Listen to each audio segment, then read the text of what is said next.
Ano? Oh.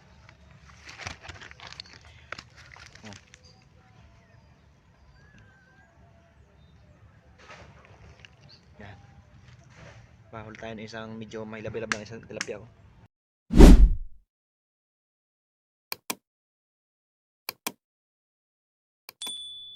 So yun mga pre. Dito nga pala kami sa sa spot. Sa favorite spot.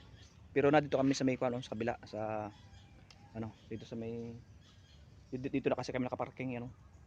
Andiyan yung motor ko sa may likod ng ano yan. Pero doon kami dati doon sa kabilang yon. Doon kami malimit sa kabilang yon. Yan yung kubo eh oh. Doon kami malimit sa kabilang yon sa may Kikanubas. So bali ano nga pala mga pre? Halos 2 linggo tayong 2 weeks.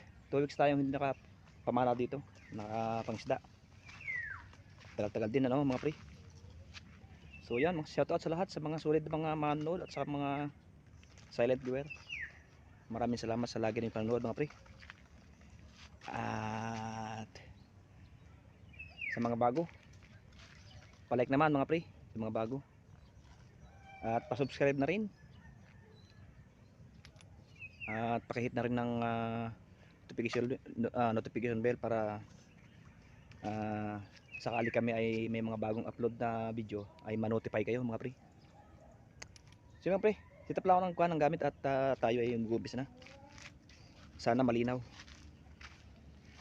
Subukan natin kung malinaw.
So yun mga pre. Tumabi na ako. At gawa ng ang lamig na. Tsaka ang labo pa ng tubig. Grabe. Pero nakahuli naman tayo kahit malabo. Yan o.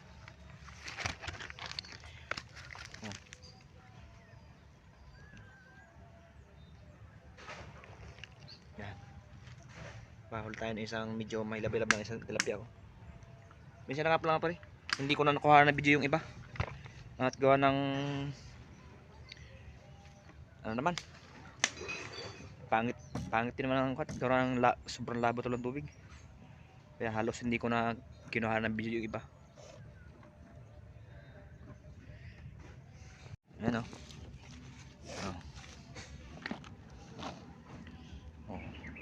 Marami na rin man yan o.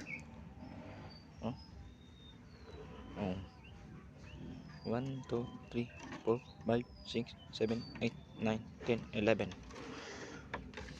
Si piraso. Nasa 2 kilo doon nga pre. 2 kilo or 3. Mga ganyan. Wala 3. Basta nasa mga 2 kilo. Ha? Tingnan. Ba't kaya ganun? Eh? Natatalo. Ayaw ko sa'yo. Sige nga pre. Kami ay pauwi na.